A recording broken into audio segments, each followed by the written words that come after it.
Hello everyone, I'm Vandana Arvind, an entrepreneur, homemaker, Kathak dancer, and an independent consultant with a passion for creating meaningful conversations.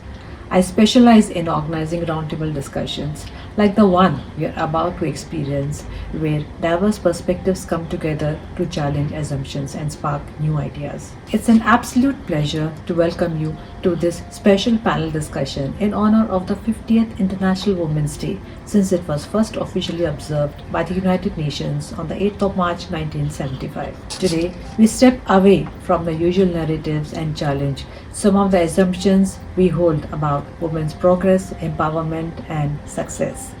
Our theme for today's discussion is Beyond the Spotlight, because success isn't always about making headlines, it's about the impact we create in our own ways. To help us unpack these ideas, we have an incredible panel of speakers from diverse fields. Among us today, we have a highly accomplished gynecologist, dynamic entrepreneurs and author and prolific speaker, a visionary technology business leader, and the founder of a global women's leadership platform. Their experiences and insights promise to make this a truly enriching conversation. Before we begin, a heartfelt thank you to Resonance Solution for supporting this panel discussion. Resonance Solutions is a social entrepreneurship startup committed to fostering entrepreneurship, creating employment opportunities, and equipping individuals with employable skills through training and startup incubation. A special thanks to its founder, Mr. Vivek Sinare, for his invaluable support. I would also like to thank Bhava Institute of Innovation, Entrepreneurship, and Leadership for enabling this wonderful venue.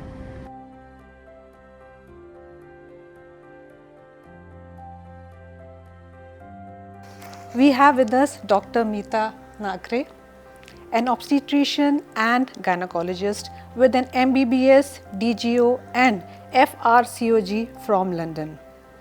Having practiced in the UK for 9 years, she served as HOD at a 300-bedded multi-speciality hospital until 2021.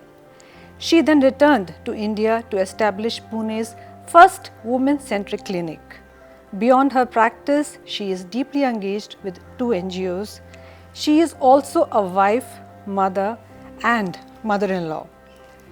Roles she embraces with as much passion as her profession. Dr. Nakre, it's an honor to have you with us today. Thank you for joining. Thank you so much for having me today. Thank you. Next, we have Dr. Ravindra Udgikar, Vice President and SPU Head at Willow Group and Director at COP's Bhaus Institute of Innovation, Entrepreneurship and Leadership.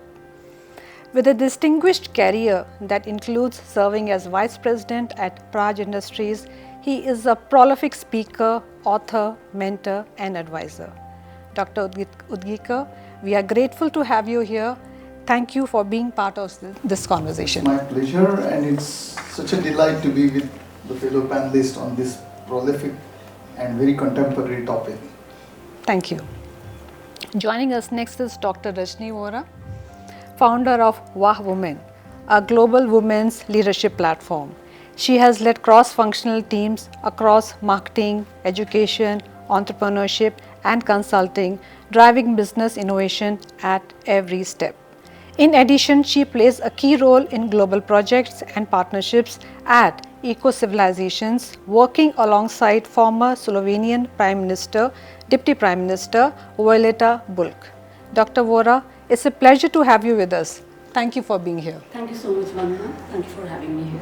Our next panelist is Advait Kulekar, CEO of Operhan Management Consultant, a seasoned CXO coach, independent director, and startup mentor. He brings extensive leadership experience in strategy and business transformation. Advait, we are thrilled to have you on this panel. Thank you for making time to join us. Thanks, Vandana. It's an honor and pleasure to be here. Thank you. You're welcome.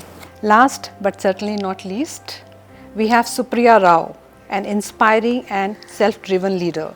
She began her career as a test engineer with Infosys and steadily climbed the corporate ranks, holding leadership positions at IntelliSwift Software, UST Global, and Harman India. Today, she is the managing director of ClearRoute India. Supriya, it's an absolute pleasure to have you here. Thank you for joining us. Likewise, Vandana, absolute pleasure to be here. So let's kick off the discussion today with what defines the 21st century woman.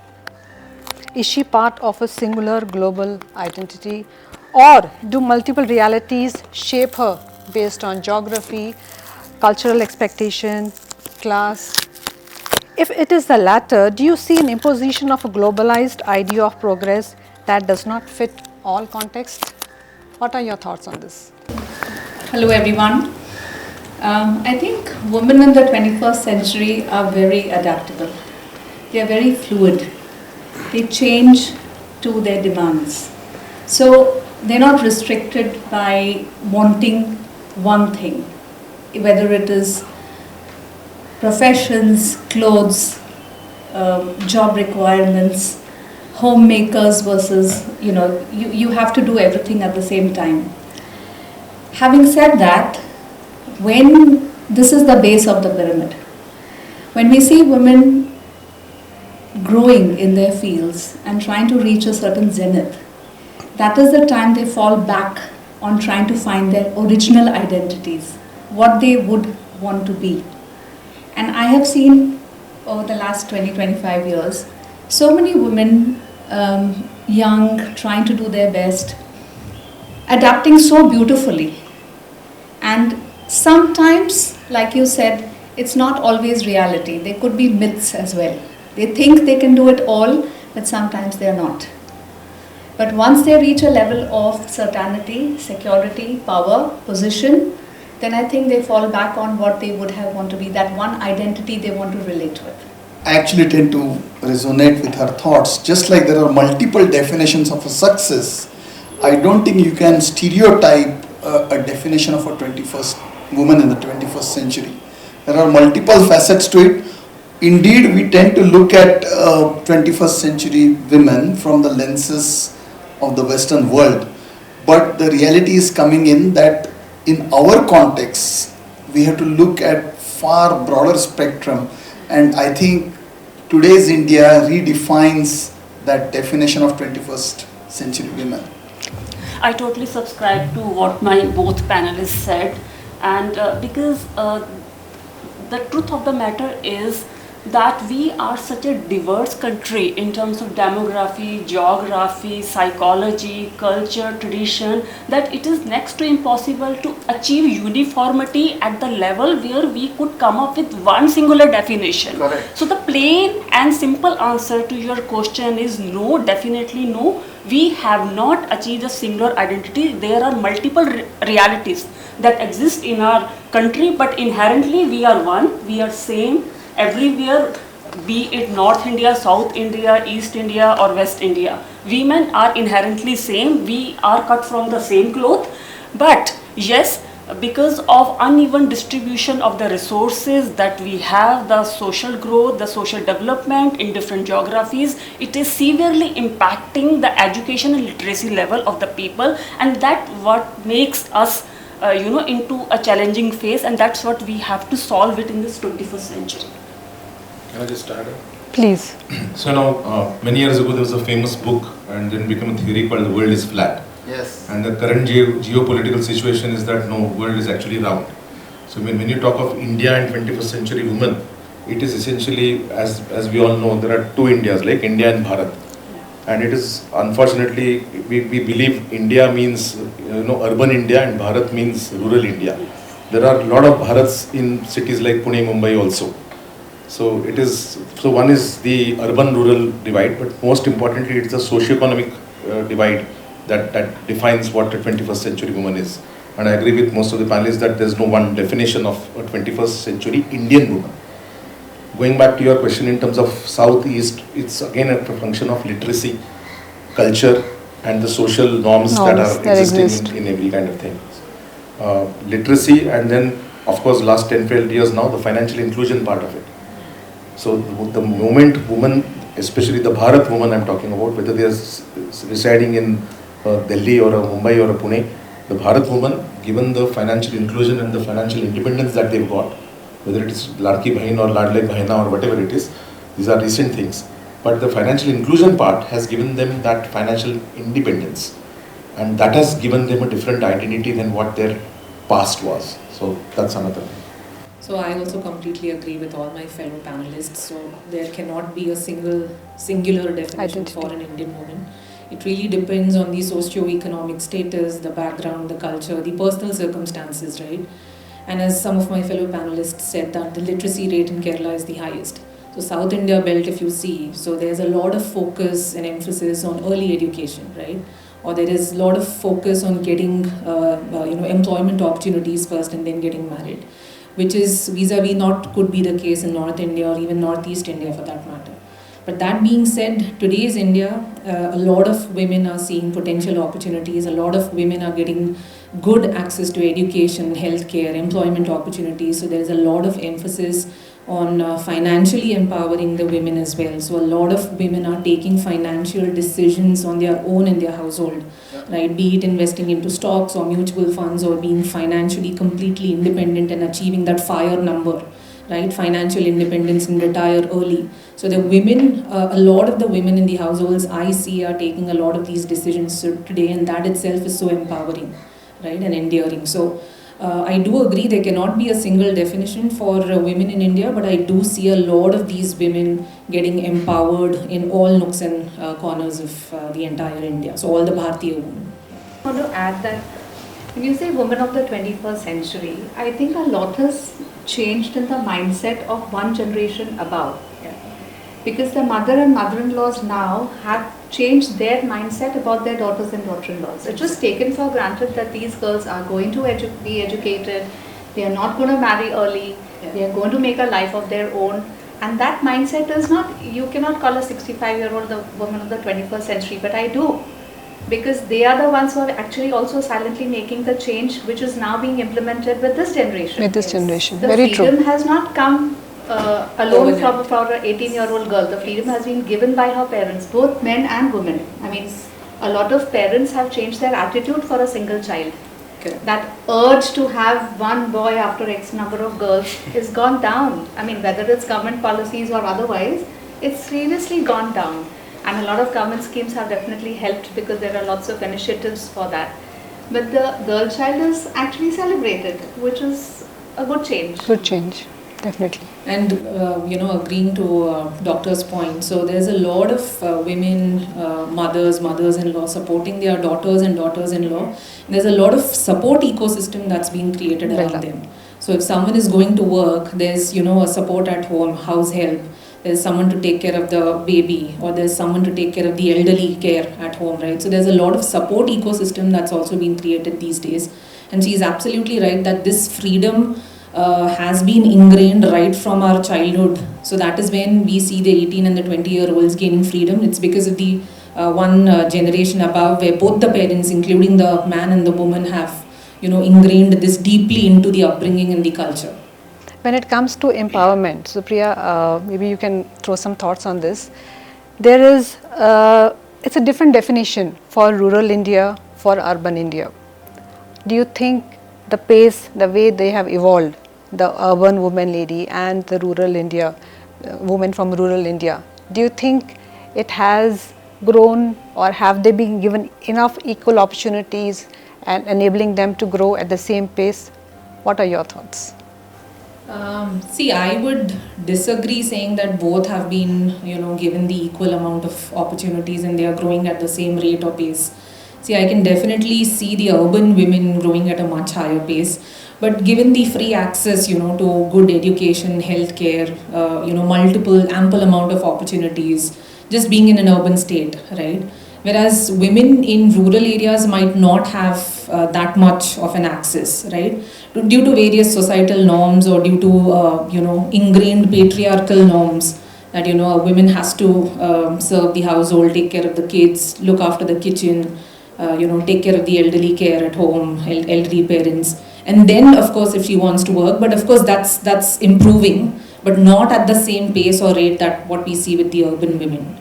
So there is a gap and space that has been created. Yes, there is a gap, and that is where we see a lot of these forums, initiatives, support activities given to women, specifically in the rural, semi-urban areas as well. where a lot of movement, activities, initiatives are being taken, but it's a long gap and it's a long initiative. So it'll take its own sweet course of time, is what I feel. I just want to give an example here. If you, this has come to me as several cases kind of thing. If you go to what's it called, Jhuggi Jhopdi or Wadi kind of thing, there are a lot of these women who actually take formal education and run beauty parlors. Yeah. Now, if you see the beauty parlor business these women operate, it's a good mix between family commitment and being financially independent. True. So the beauty parlor business will say it's open only from 11 to 4, which means, I will pack of the kids with their tiffin to school.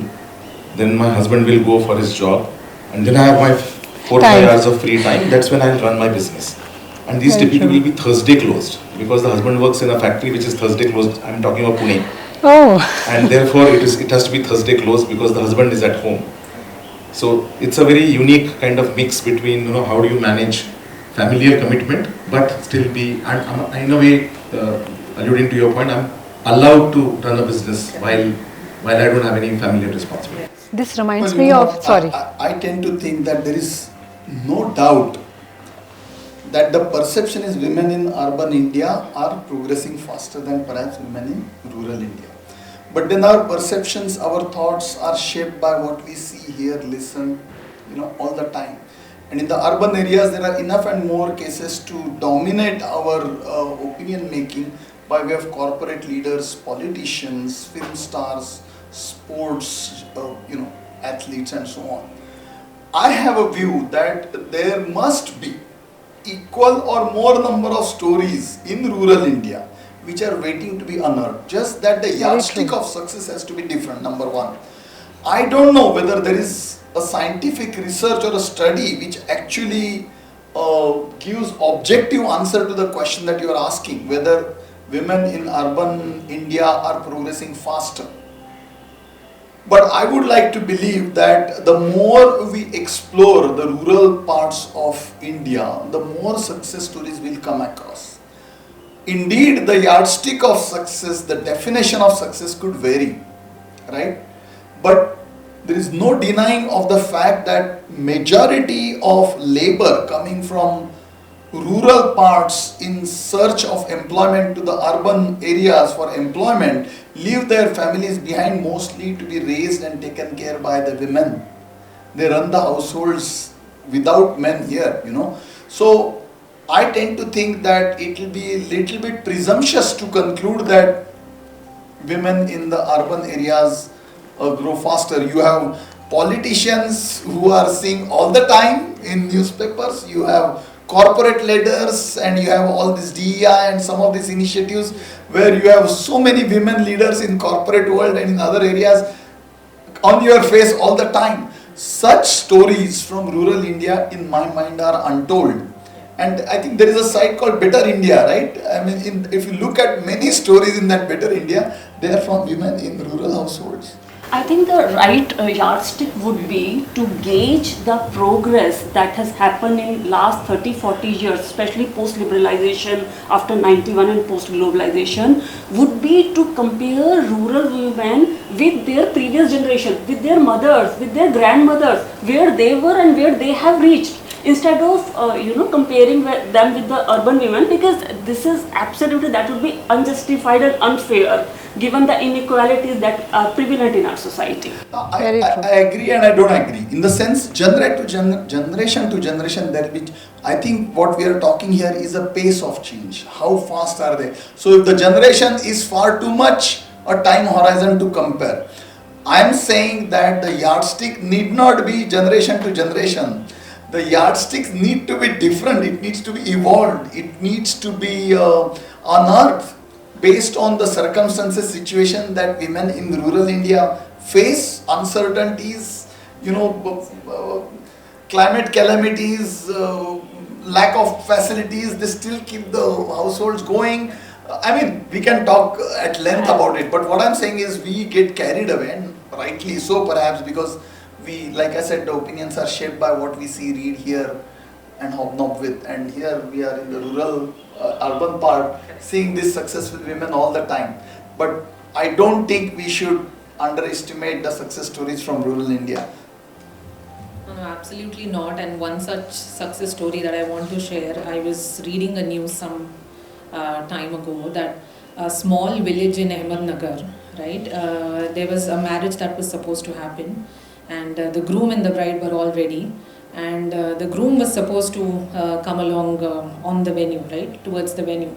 And suddenly the bride and the bride's family did some research about the groom. Of course, they had did the research, they had done the research, but then they found out that the groom's CIBIL score is too low. And then if the CIBIL score is low, how will the groom be able to afford a housing loan, a car loan and whatnot, and how will he keep my daughter happy? And that is where they cancelled the wedding right there. While the groom was arriving. Yeah? So that's how even the rural India is, much more aware, learned. They are, taking care into account all these, factors for which even we might not take into account while we are getting married, when we as in the urban India women, right? So it is that important these days, and what's the CIBIL score, what's the medical situation, condition, so how are we discussing the finances. So even the rural India, the semi-urban, India women I've seen being more learned, being more advanced in discussing all these things, if not after, but before or on the day of the marriage, right? So this itself is a testament to the fact that the rural and the semi-urban India women are also so progressive. See, one quick reflection is that one insight from this podcast is that the matrimonial industry need to take another matrice, which is CIBIL score. See, the other thing is when we talk of women empowerment, we largely talk of the formal sector of employment.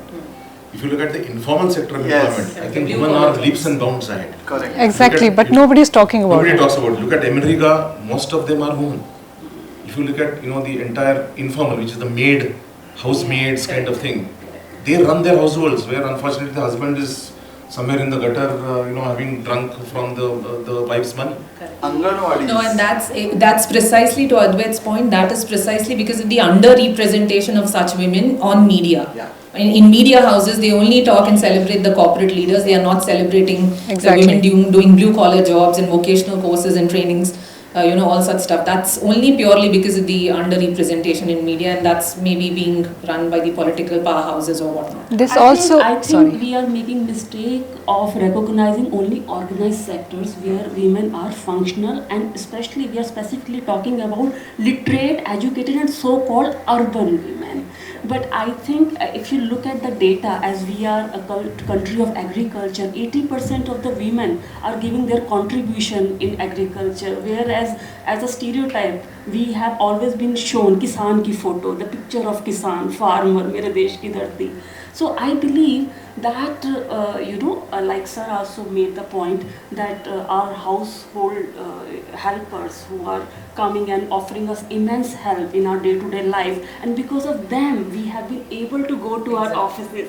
Because of them, ma'am is able to go to hospital to see her patient. I think we must be very, very thankful to them, and we should be very grateful to them for their contribution. I think rather than seeing whether there is urban or rural, I think we should celebrate both. Each has its own yardstick, each has its own pace. It's obvious that the urban woman is more exposed to many advantages. May it be, like you said, beauty parlor, maybe here we pay 2,000 rupees, there she gets 20 rupees. You can't really compare. And a lot of the corporate, the yardstick is what? Money? Vitamin M? I don't think so. I don't think that is empowerment of women.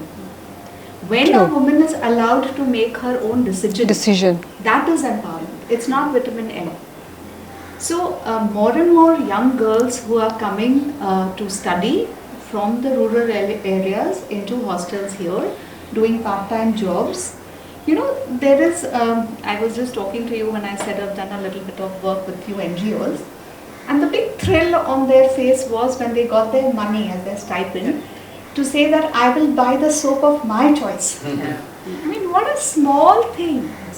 But that was, in a way, that was empowerment for her, because she didn't have to use a particular soap. Making it big on your own. Making it big on your own with your own thing. So rural women definitely are also, and I think digitalization has just helped everyone.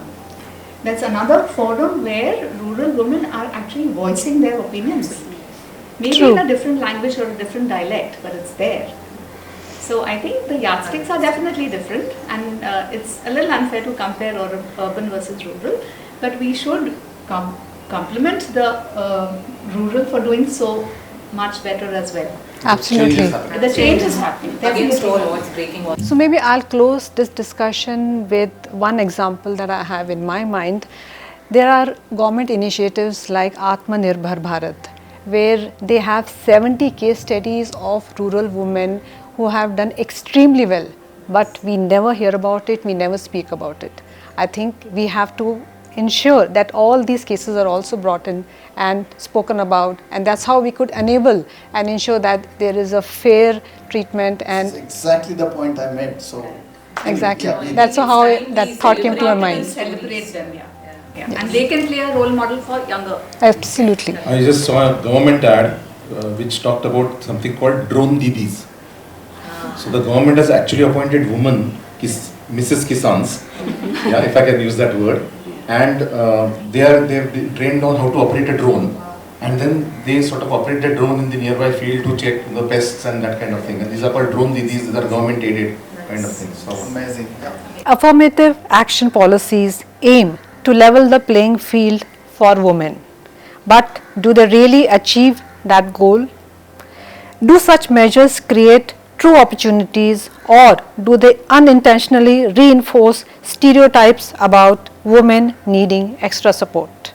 Are there better ways to ensure equity? What are your thoughts? see, I'll answer this question with an example. So there's this NGO called TIE, the Indus Entrepreneurs. It's a global organization. I'm part of TIE Pune. I'm on the board right now.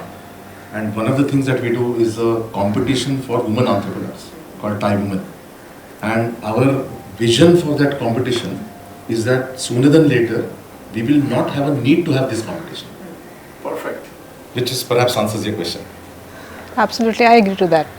And I think in my view, the truth is never on the extremes. It's somewhere in the middle, right? So affirmative actions, do they help? Of course they help. Is that the only way to succeed? Of course not. You know, and I am just taking a leaf from Advait's book, that at BAU Institute, where I'm on the board, we have a special interest group for women. So amongst the 300 odd startups that have graduated from BAU, there are about 66 which are women led. And we have a special focus group to actually catch them young kind of ideas from girl students in COEP or others, where we can incubate and grow them. I mean, Advait has been part of many of such, evaluation process. So maybe there is a push.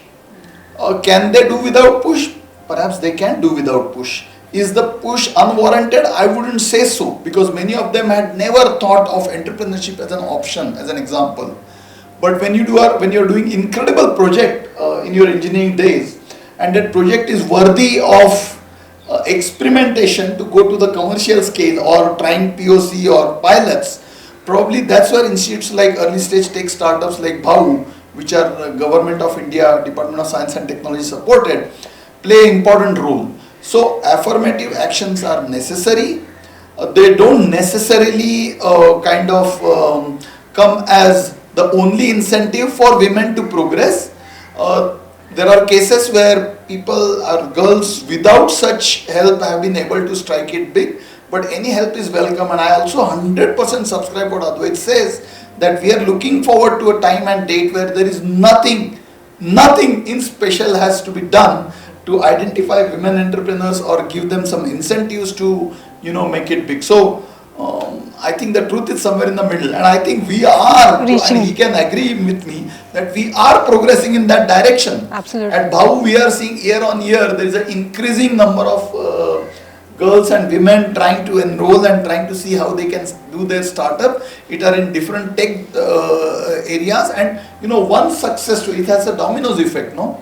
That one success story inspires others Absolutely. to give a hand at it. So I think we are in a Fabulous. very beautiful phase where we are seeing that seeding that was done is now slowly Growing. bearing, I wouldn't say bearing fruits, but definitely shaping up well. Green shoots, sir. Green shoots, as they say, and the day won't be far if we continue nurturing them, that we will indeed bear wonderful fruits from that exercise. Thank you. It definitely helps leveling the field. But if you take medicine, it doesn't really matter, right? We are True. already where we need to be. It's that newer organizations and the engineering or the not so womanly, what was considered, they have to break the glass ceiling. But some professions, I think we've already got there. Yeah. But not when it comes to the rural sector. Still, I think there's a lot that we have to progress. For example, I'll give you, sorry Supriya, just give me one story of a village in Arku. So this NGO runs a girl child education program, and when this NGO visited the house and asked them, how is the program doing? Are you benefiting from this? The lady in the family said, your program definitely is very good, but thank you, I don't need it. She said, before my husband, when he used to earn 20 rupees, he used to give me 10 rupees because I have to run the household, I have to take care of the girl. And 10 rupees he used to take for his drinks. Now, after you have initiated this program, he does not even give me that remaining 10 rupees. He says, you have support, why do you need from me? Let me enjoy all the 20 rupees. What do you have to say for such thoughts that are running in that sector? See, that is there we need to change the mindset of the man. And this happens, I think, after generations and generations. Yeah, so it would be unfair to say that you should stop the help for the woman because she's going to be, you make her dependent for those 10 rupees from the man. I mean, that's unfair, right? You let her be what she can do, give at least level out the playing field so she can try and earn maybe 30 rupees. But how he treats his wife or how he decides to do with his whatever monetary thing is a completely different topic. That is not empowerment of women. That is trying to make some more responsible men. And I think that's probably it's making the society think in a different way. No, so I was actually about to mention that point. So affirmative actions do help women, but I see a lot of them abusing this, initiative, this action, implementation as well, right? And just to give you an example where I've seen this, lot of these support initiatives, programs, jobs for her, people who want to return to career, say after a long break. All of this is fair. But what if in corporates, now I'm talking for urban India, what if in corporates just to have a tick in the box to fill a mandate, say for X number of diversity in the team, we are considering less qualifying or less deserving candidates over the more competent ones. Right, so I've seen this also happening under the name of just affirmative action. Just because we have a mandate, there is a tick in the box, there is certain 10% that we need to have women, but on what grounds? Only on merit, right? If on merit, that's fine, but if not, then that's abusing the affirmative action is what I feel. True. Look, in my view, as always, there are two sides to a story, right? The one story that you explained is a very unfortunate but also a reality. There will be so many other stories where women have from those 10 rupees or 20 rupees have built a fortune. I'm just saying this. Now, I was in a conversation with Arun Firodia ji and we were discussing about this Ladli Bahin and the payouts monthly that are going.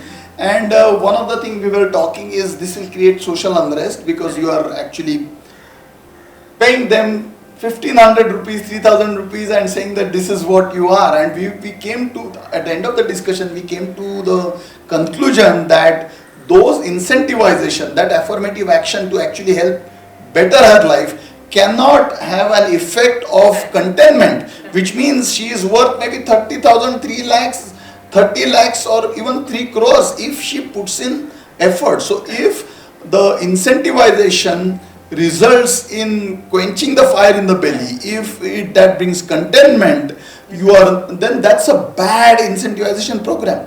But again, it's very difficult to paint everything with a broad brush. So again, some scientific surveys have to be done, and I'm sure when government rolls out such schemes, they have taken cognizance of some of these things, that there could be productive and counterproductive actions. As long as the good outweighs bad, I think we are good to go. So the general answer to your question is affirmative actions are indeed needed, what we are in the situation that we are trying to unfold for our country. And like Advait said initially, we look for today and time where such actions no more may be needed. You know, I'll just quickly give you one personal experience. I have been visiting Pakistan before actually it came to this, and you know, as many people in Pakistan have roots in India, and they look at you know, India and say that कहाँ पहुँच गए आप और हम कहाँ रह गए. And one of the things they often say is half of our talent force is just not leveraged. Leave alone urban Pakistan like Karachi perhaps, but there are women, so they think that, you know, we were left, one of the reasons we got left behind is 50% of our talent pool is not leveraged or is not given opportunity. So we are fortunate to be living in a country where there is 30% reservation coming in, when there is focus coming in, where there is every effort being made to incentivize the 50% talent pool, and we are excited about the fact that that time will come where, and I think one just side point on this discussion is that, you know, we have housewife concept, we have also seen house husband concepts evolving, where women are in wonderful sweet spot for their career and men have taken sabbatical, maybe seen more in urban India, but I think that concept which was unheard of is there today. So it may take, which was sensed as a taboo. As a taboo or a social stigma is not seen like that anymore. So I think these are nice, what shall I say, green shoots as Advait calls them, we see, and sure they will give you handsome dividends down the line. Women disproportionately lead NGOs, social enterprises and DEI efforts. Is this because they are naturally drawn to these roles, or is it an unspoken expectation that women should take on the burden of fixing societal issues while men dominate high profit industries? What impact does this have on long-term gender parity? I think it's just taken for granted that a woman nurtures. From the house to the society. You give a woman something, she'll make something else out of it. A woman is very good in multitasking. True. A man will sit with the newspaper and that is it. A woman will be doing 20 things in the house. It's just gender roles which have been defined through centuries. That something which is going to need care, looking after, homemaker, empathy, nurses. You see the number of nurses you have versus a male nurse. You see the number, you know, so these are defined. But sometimes you can take it to an extreme where you're just supposed to do that. You're not supposed to break the glass ceiling. So I think it's in our minds, but it's also in our nature. True, true. And we are, you know, more and again, if you look at the women in the corporate world holding the top jobs, from the decade before to decade now, it's changing a great deal. Yes, it is by and large in fintech sector, in management consulting firms, or some of the areas which are little bit not, call it brick and mortar. I mean, there was first women CMD of EIL, if I mistake not, Engineers India Limited. And I think, I don't know, except for High Supreme, Cummins as a woman. No, I mean, corporates are many, but in traditional PSUs having women, there have been PSU banks which have had, but Engineers India Limited is like a, you know. So I'm saying, except for Supreme Court judge, I don't know whether there was any women who headed Supreme Court judge position, Chief Justice, but otherwise you look at all constitutional positions, women have held them. Whether it is Speaker, whether, I mean, President, Prime Ministers, Chief Ministers, you know, State Secretaries, I mean, you name it all and you see. See, the problem is, if you look at corporate hierarchy, at the entry position, maybe it's a fair representation when companies hire. You know, it may not be exactly 50-50, but maybe 60-40 kind of thing. Unfortunately, because what she mentioned, as women multitask, and our cultural and, you know, upbringing, whatever you want to call it, is that when, you know, whenever there is a family duty, like she said, if some parents are, or some relatives on the in-laws side also is unwell, the woman has to take leave, etc., etc. And therefore, as you go higher up the hierarchy, the percentage of women suddenly drops down drastically. True. And at the top level, if it is 40-60 here, at the top level maybe it is 95-5. Unfortunately, that's what happens because of the multitasking. Absolutely right, sir. And because I think part of the reason, or I think it's a very significant reason, why we see a lot of representation of women in social sectors, NGOs, or even DEI or corporate training.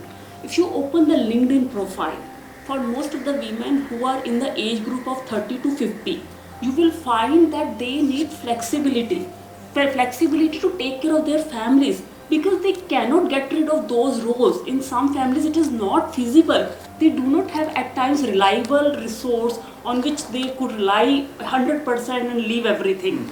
So given the circumstances and given the patriarchy we have come from, I think we are in the phase of transition. So in this transition you would see women have started going out, but not fully, not 100%. But I think the best part is that the transition has started and it is going in the right direction. I think what happens is the role of an NGO or a DEI, etc. are not unfortunately taken up as a serious, or it's a full-time job. ये करते रहो तुम, side by side with all your other duties. If you're doing DEI, or even if you're a CEO of an NGO, it is unfortunately not seen as like a corporate job. It's not perceived in the same light as a corporate. And the fundamental question why we see maximum representation of women in NGOs and other institutions, because they are naturally caregivers. The love, the care and the affection that comes naturally to all the women is what I feel. And if you have all the support ecosystem, again going back to my earlier point, if you have all the support ecosystem around your babies, around your elderly care, around the house help that you have, women can definitely see and make a higher representation in the senior leadership roles and the board roles as well. Right? But NGOs and all that, because women are naturally caregivers, and this is how women have been through ages now. So do you think the society is going to change, or are we doing something about it? As in, like you said, maybe there are not too many leaders in the corporate sector as you go up the hierarchy. So are organizations doing something about it in terms of? At least in urban India and corporates, I have seen a lot of programs like the front runner programs, the women in leadership programs, or the next in line programs specifically targeted towards women to take up higher roles, even when you have to move from technical to the management roles, right? So there are a lot of these initiatives and programs underway. And at least there was some survey that I was reading on the labor force survey in India. So from the past 5 years, they have seen an uptake of 5% increase in the senior leadership and board roles, right? So advisory, board roles, senior leadership, and there is a conscious effort. People are taking this into cognizance that there has to be women representation on the senior leadership roles as well. I think there is a biological age to become a mother. True. Which is the time when you're trying to get your, higher up in the hierarchy. Yeah. And there is no win-win.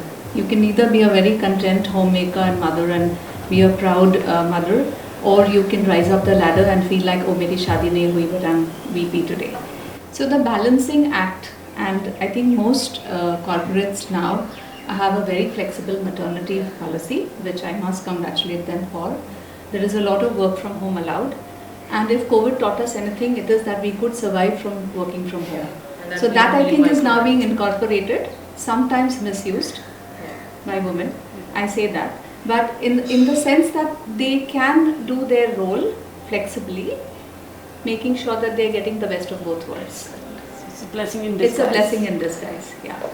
And we have to respect the fact that that woman needs to take that much time away from her biological age to then come back into the ladder.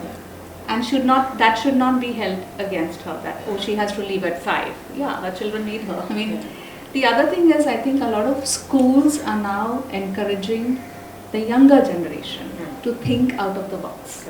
It is very nice to see that the girls had to do stitching and the boys had to do carpentry, but no, now all schools, even the boys have to do cooking and the girls have to do cooking. So that concept, the mindset is now changing.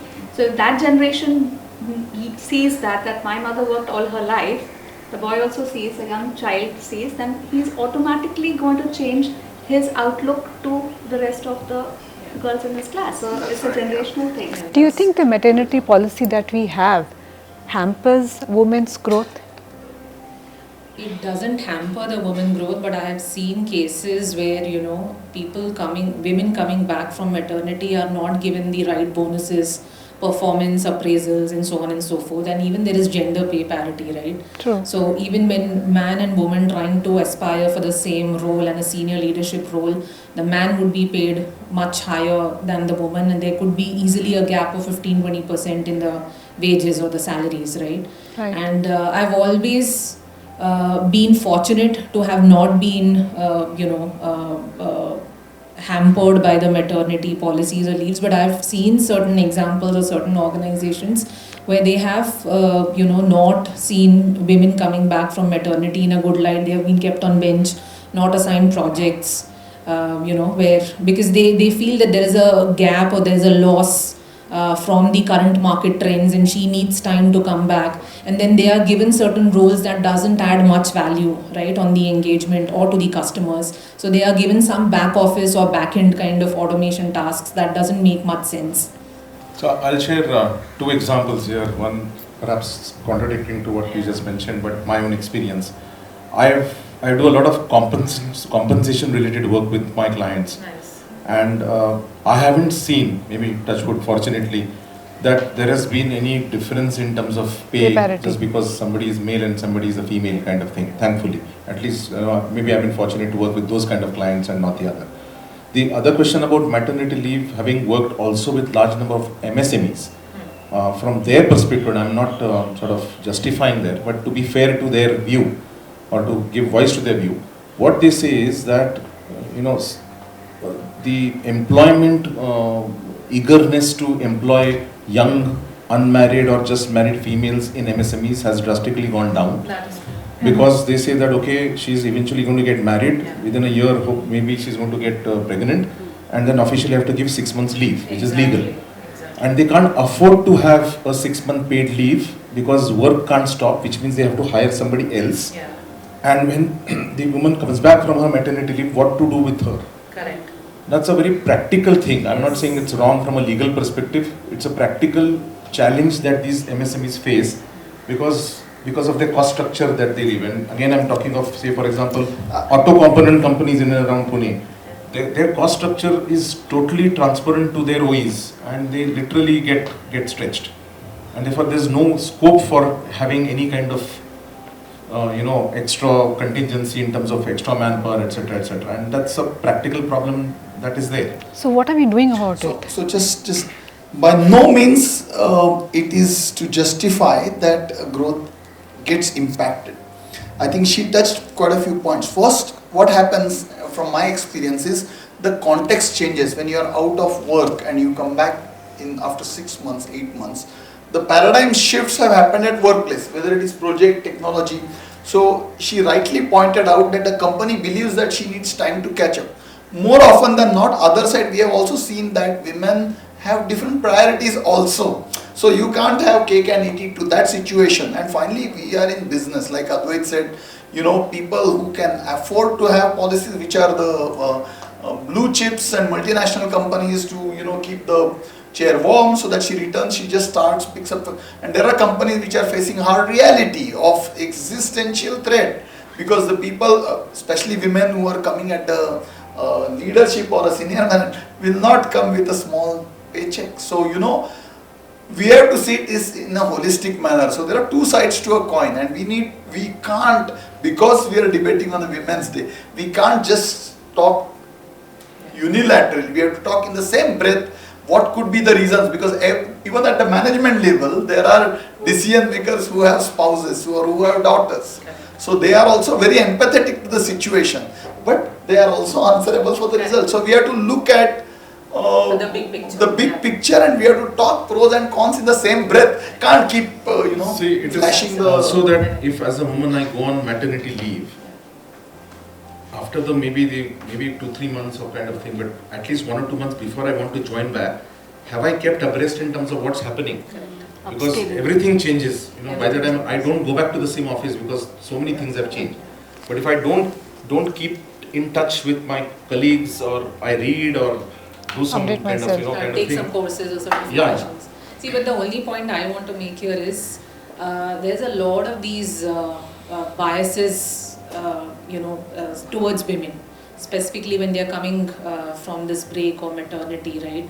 Or if even some biases towards women. yeah, towards Not in the against sense, women, yeah. In the sense, if she wants to go to say take up some on-site opportunity or take up something that she's comfortable and flexible, right? Or maybe just join part-time or maybe full-time. It has to be taken into consideration for every woman case to case. You can't True. have a generic General. policy outlining that, since, and a general bias that since she has come from maternity, she might not be comfortable traveling to on-site, or she might not be comfortable taking a very commanding and demanding project, where she has to put an extra amount of hours. So it has to be taken into consideration whether the woman is willing to go that extra mile, Exactly. go above and beyond, because some women are, some women are not. But you can't put women in a general, bucket and stereotype or categorize them. And then the empathy, the sympathy or the empathy comes from the fact that we are seeing women in the same light. Like for me, for example, I was raring to go when I just had 3 months of maternity back then. 6 months only came in just now, right? But back then when I had delivered 2 of my babies, there was just 3 months. And I remember that I wanted to go back into the corporate world. But then there was a pushback. I saw that since you're coming from maternity and it's just 3 months and your baby is so young, we'll give you something that, you're comfortable with. But I said, I don't want comfortable. I want to step into the discomfort zone, but have you asked me? No, but there are those biases that they have conditioned themselves in such a way, and then they feel like, okay, I'm trying to be empathetic and sympathetic towards her, and still she wants to do this. So it depends case to case, and we are not seeing every woman in the same light. I think we should have a policy where, like you said, case to case we have to decide, and also we should have some provisions, like if you want to carry your child to the meeting room, there is some kind of a facility where they have that comfort, and at the same time they are moving ahead in life, they are not away from the workspace. See, the issue with the management is you can't treat everything case to case, because then typically it's going to get into favoritism zone. So management has a standard operating procedures and policies. Okay. You do it for X and not for Y is not dumb, right? Because then you are just not equitable. So while it's good to say that case to case is different, we have to look at the practical realities. How when the rubber hits the road, what is the organization's requirement at point in time? Because if that is not met, the whole organization, especially in MSME, is struggling to survive. So, and then we don't want to go too far into that discussion, but there are cases where women would have also taken advantages of the situation, where the companies can't afford. So there is a grey area everywhere. True. Going back to your example, I was about to share that example, that I've actually had women employees complaining that when I went for maternity, it was only 3 months and I lost 3 months of paid leave. I mean, it came to that. As we wrap up, let's tie this back to action. The theme for this year's International Women's Day is Accelerate Action. What does this mean to you, and what are the 1 or 2 specific actions you will take to advance women's empowerment in 2025? So Vanna, I would say that in very, very simple words and very logically, action should be oriented towards the positivity, to bring a change which kind of improves the situation, the current situation. I do not expect that within a year we can achieve what we could not achieve in last so many centuries. At the same time, I would like to tell you that from our end, as you know, that we have been proponents of SDGs, primarily SDG 5, that stands for gender equality and diversity. So I would like to tell you that through Vaha Women, we have been amplifying voices of women from all over the country. So far, we have featured women from more than 70 nations, wherein we bring forth voices of women leaders, trailblazers, change makers, to inspire women all over the world and to find their own potential within. Having said that, this year we have been celebrating as Mental Health Year. We would be holding a series of webinars focusing on mental health, and for last 1 year I have been running campaign on Vaha Women only to encourage to raise awareness on mental health, specifically on women and women entrepreneurs and women professionals. Wow, that's really nice. Okay, so when you say accelerate action, I would break it down into acts, take away the negativity, rate, audit myself, what did I do last year, how can I make an improvement? And action is basically if I can make a difference in the lives of 4 women this year, who can then make a difference in 4 other women and make a little, roller coaster. So 4, 16, 64, it goes on. I think I'll have done my job. Great. Well, I can think of 3 actions for this year. Wow. Like I told you at BHAU, we are bringing in new focus to see how women entrepreneurs can be nurtured. So this focus will sustain. In fact, it will intensify till we get to a point where we think that we have got a critical mass, and then that will have a dominoes effect. So all the necessary activities about identifying them, helping them take the entrepreneur path, holding some mentorship clinics and beehive networking events and finding investors and all that. So that's from entrepreneurship point of view.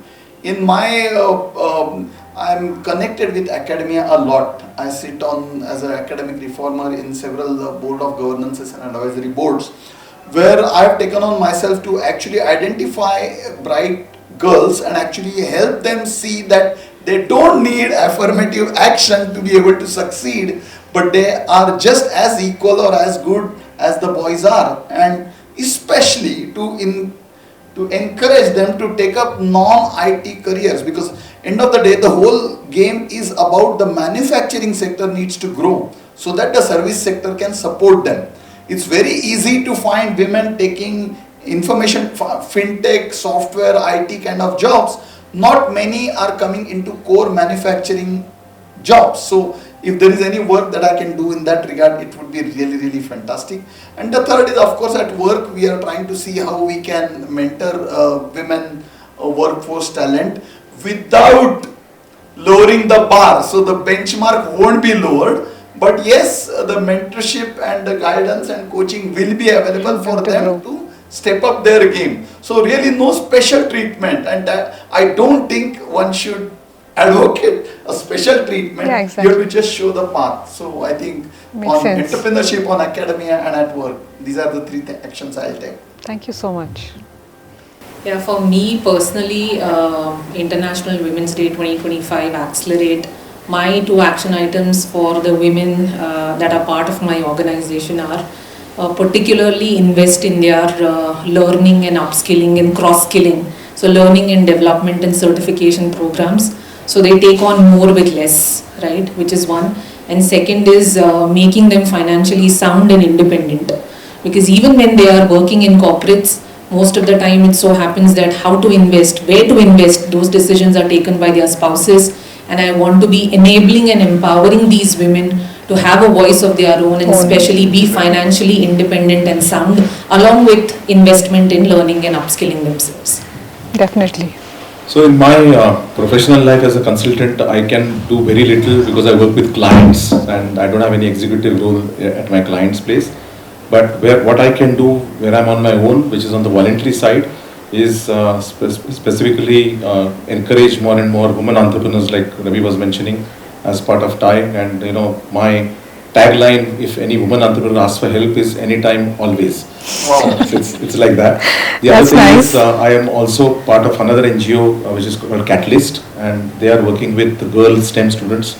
I've been a mentor with them for the last 7-8 years now. So they are not entrepreneurs, they are engineering students, girls. Oh, nice. But I do mentoring, and my job is to help them grow personally and professionally, both. I work with them from first year till they pass out and hopefully get a job or they go for post-graduation. That's nice. This has been a truly insightful discussion, and I hope it leaves all of us with new perspectives. Thank you to our incredible panelists for sharing their experiences and insights. And thank you to everyone for being part of this conversation. Let's keep challenging assumptions, amplifying diverse voices, and redefining success beyond the spotlight. Happy International Women's Day.